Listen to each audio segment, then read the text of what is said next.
4 महीने की गर्भवती बहू ने सास को हथौड़े से उतारा मौत के घाट। और दोस्तों उसके बाद जब पता चलता है तो ऐसा राज खुलता है जो कि बहुत ही सोचने पर मजबूर हो जाते हैं लोग कि ऐसे भी क्या घरों के अंदर हो सकता है। और जब सास की मृत्यु हो जाती है तो उसके ऊपर पेट्रोल डालकर उसको आग के हवाले कर देती है यह बहू जो कि गर्भवती थी।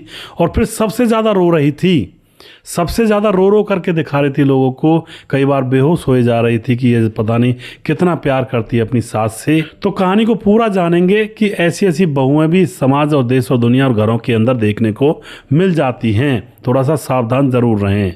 नमस्कार, मैं हूं सुदेश कुमार और तिरछीवा चैनल में आपका स्वागत है। यह घटना दिल्ली के वजीराबाद में 23 नवंबर को घटती है, जहां पर एक गर्भवती औरत है वो चीखती हुई अपने फ्लैट से बाहर निकलती है। फ्लैट जो कि पहली मंजिल पर ही था, और चीखती चीखती बाहर निकलती है। लोग देखते हैं चीख क्यों रही है तो वह लोगों को बताती है कि मेरे घर में आग लग गई है और मेरी सास अंदर जल रही है, आप उसको बचा लीजिए।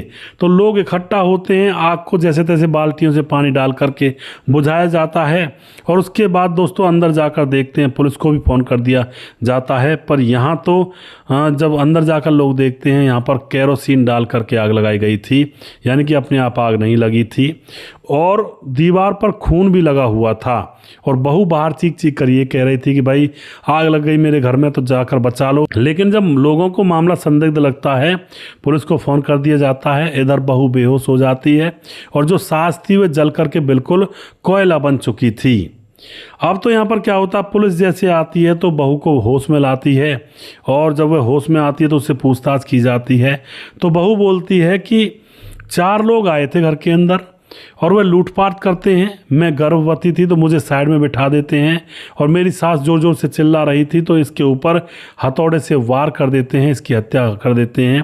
और उसके बाद घर के अंदर आग लगा करके वह वहाँ से भाग जाते हैं। पता नहीं पेट्रोल था या मिट्टी का तेल था, केरोसिन था, किससे आग लगाई और वह वहाँ से भाग गए। दोस्तों अब यहाँ पर पुलिस गहराई से सोचती है कि वो आग लगा कर गए हैं चोरी करने के बाद। ये तो मामला कुछ हजम नहीं हुआ, क्योंकि आज से पहले तो ऐसा कभी देखा नहीं। दूसरी बात ये भी सोचती है पुलिस की ये गर्भवती थी। चोर लुटेरों के लिए गर्भवती क्या और कौन कैसी महिला हो तो सबको एक धार रखते हैं। इसको अलग से बिठा दिया और इसकी सास को हथौड़े से मार दिया और इसको कुछ भी नहीं कहा। तो मामला यहाँ पर गमगीन या थोड़ा सा गहरा रहा था कि शक कुछ ना कुछ उनको था। अब यहाँ पर पुलिस गहराई से जांच पड़ताल करती है और जब गहराई से जांच पड़ताल की जाती है तो इस घटना का राज खुलता है। और राज भी बड़ा विचित्र था दोस्तों। तो यहाँ पर क्या होता है, यह जो बुजुर्ग महिला थी 50 साल की थी जो जलकर मरी थी, इसका नाम होता है नसरीन। 50 साल इसकी उम्र है। 3 इसके बेटे हैं, तीनों की शादियां हो चुकी है और तीनों ही आराम से एक साथ इसी घर के अंदर रहा करते हैं अपनी अपनी पत्नियों के साथ। अब 2 बेटे बहू, जो 2 बेटा और बहू होते हैं, 23 नवंबर को छुट्टी थी तो छुट्टी में वह घूमने के लिए बाहर चले जाते हैं। घर के अंदर सास थी नसरीन और उसकी मंझली बहू आफरीन घर पर ही थी। तो मंझले बेटे की पत्नी आफरीन सास नसरीन के साथ में ही घर में थी। अब दोपहर 3 बजे आफरीन चिल्लाती हुई निकलती है, जैसा कि मैंने आपको कहानी के स्टार्टिंग में बताया, थोड़ा सा दोहरा देता हूँ। आफरीन चिल्लाती हुई निकलती है और चिल्लाती चिल्लाती बाहर आकर के बचाओ बचाओ, सास को बचाओ, आग लगी है। तो लोग जाते हैं, पानी से आग बुझाते हैं और देखते हैं सास की मौत हो चुकी है और दीवार पर खून लगा हुआ है। पुलिस को बुलाया जाता है। पुलिस आती है, आकर के देखती है कि भाई जो सास है वो तो जलकर मर चुकी है, दीवारों पर खून लगा हुआ है। तो यह बहू को होश में लाती है। बहू बेहोश पड़ी हुई थी। तो बहू बताती 4 लोग आए थे लूटपाट करके और मुझे साइड में बिठा गए, मेरी सास को मारकर चले गए। तो पुलिस अब यहाँ पर दोस्तों ये सारी चीज़ें सुनने के बाद सीसीटीवी कैमरे खंगालती है। सीसीटीवी कैमरे जैसे खंगालती है तो वहाँ पर पुलिस को पता चलता है कि इस घर के अंदर 4 लोग तो कोई आए ही नहीं, सिर्फ यह महिला थी सुबह से और इसकी सास थी और बाकी के घूमने के लिए गए हुए थे सदस्य। उसके बाद यह महिला डायरेक्ट बाहर आई है। कोई 4 लोग अंदर नहीं गए थे, ना ही कोई 4 लोग अंदर से बाहर आए। तो महिला के ऊपर शक हो जाता है और उसके बाद आफरीन से सख्ती से पूछताछ की जाती है कि मामला क्या है। जब पूछताछ की जाती है दोस्तों, कोई ऐसी बात निकलती नहीं है जिसकी वजह से किसी की हत्या की जाए। वो बात क्या थी? बात ये थी कि सारी प्रॉपर्टी इस नासरीन जो सास थी इसके नाम थी और सारे बच्चों की प्रॉपर्टी इसी के नाम थी, यानी कि जो बच्चों को देने वाली थी। अब इनके घर में जो बाकी दो बेटे और बहुएं होती हैं और तीसरा बेटा, ये सब प्यार से रहते, लेकिन जो ये आफरीन थी मंझले बेटे की पत्नी, ये अपनी सास नसरीन के साथ इसकी अनबन रहा करती। बात बात पर इन दोनों के बीच में झगड़ा हो जाया करता, एक दूसरे को उल्टा सीधा सुना दिया करती। और अब एक दूसरे को जब उल्टा सीधा सुनाती हैं तो जो सास नासरीन होती है वह कह दिया करती है इससे, आफरीन से, कि मैं तुझे एक फूटी कौड़ी नहीं दूंगी और फिर देखूंगी तू कैसे रहेगी। मैं उसी को अपनी सारी प्रॉपर्टी दूंगी जो बहू बेटा मुझसे प्यार से रहेगा, प्यार से बोलेगा। तू तो सुबह से लेकर शाम तक लड़ती रहती है, तेरा काम ही है, काम धंधा कुछ करती नहीं है, सुबह से लड़ने के लिए बैठ जाती है और शाम हो जाती है। अब ये बात जब नसरीन सास जो होती है वह अपनी बहू आफरीन से कहा करती है तो आफरीन के तन बदन में ज्वाला सी धधक जाया करती है कि मुझे कुछ नहीं मिलेगा, ये सब उनको दे जाएगी। तो अब यहाँ पर आफरीन और ज़्यादा लड़ाई किया करती। लेकिन दोस्तों आज से 6 महीने पहले ही आफरीन ने प्लानिंग कर ली थी कि मैं इस सास को रास्ते से हटा दूंगी तो इसकी प्रॉपर्टी अपने आप ही सब लोगों में बराबर बटेगी। अगर ये जिंदी रही तो ये मुझे कुछ नहीं देके जाएगी, सारी प्रॉपर्टी को अपने 2 बड़े बेटों को देकर चली जाएगी। तो दोस्तों यही प्लानिंग वह पहले से करने लगती है। अब ये यह भी सोचती है कि अगर मेरे पेट में बच्चा होगा तब मैं इसका कत्ल करूँगी तो किसी को मेरे ऊपर शक नहीं होगा, क्योंकि ये तो बेचारी बच्चे गर्भवती है, महिला है, यह किसी का कत्ल क्या करेगी। लेकिन दोस्तों यहाँ पर अब वह जब बच्चा कंसीव हो जाता है तो खुश हो जाती है, पेट में बच्चा ठहर गया। और अब तकरीबन बच्चा जब पेट में 5-6 महीने का हो जाता है तब यह इस घटना को अंजाम देने की पूरी साजिश अच्छी तरह से प्रॉपर रचने लगती है कि अब मौका है, अब मुझे यह घटना को अंजाम देना है। तो अब दोस्तों एक दिन इसको मौका मिल ही जाता है। बड़े बेटे बहू सारे के सारे घूमने के लिए बाहर गए थे। घर पर ये दोनों सास और बहू थी, आफरीन और उसकी सास नसरीन। तो अब यहाँ पर ये हथौड़ा लेकर आती है।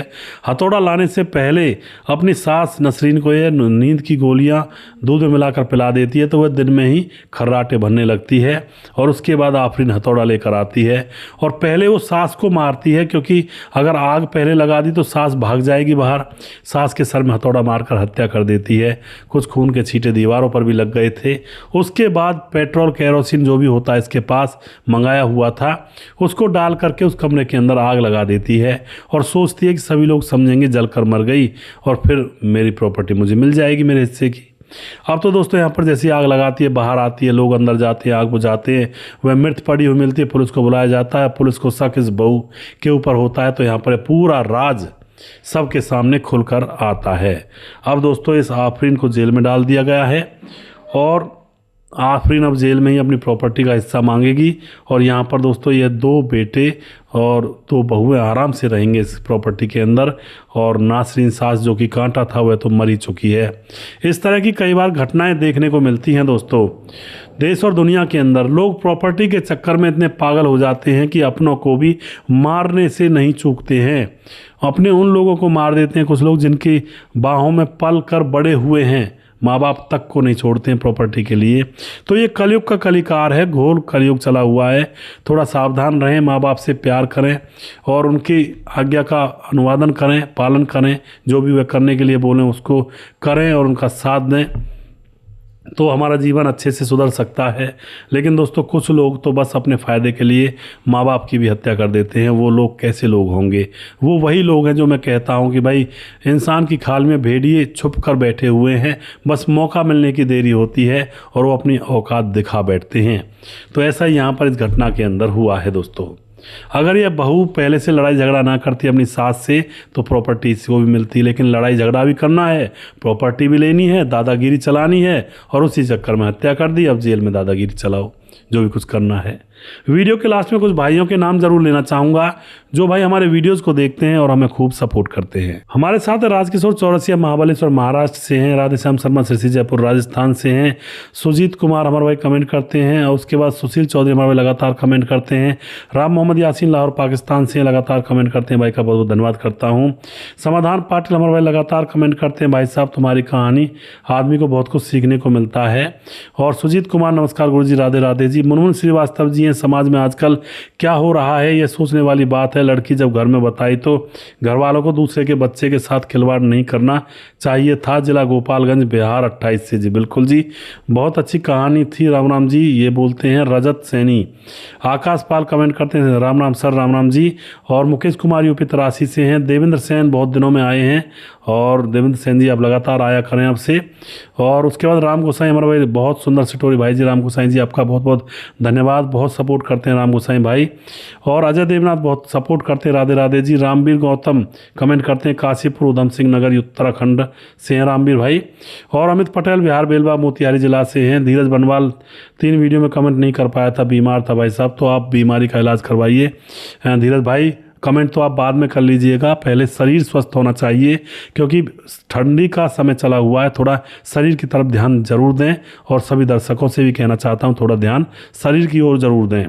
प्रवीण बघेल शिवपुरी से हैं। चरणजीत दहिया कमेंट करते हैं। सर्वेश कुमार कमेंट करते हैं। विंध्याचल राजभार कमेंट करते हैं। आज़ाद अहमद कमेंट करते हैं। सूरज डीओ फिजी से कमेंट करते हैं। प्रवीण बघेल शिवपुरी, आकाश पाल और आज़ाद शाह, और उसके बाद हमारे साथ सर्वेश कुमार, मोहम्मद जहांगीर। सर मेरा भी नाम ले लीजिए, मैं आपका पूरा वीडियो देखता हूं, बहुत बहुत धन्यवाद जी।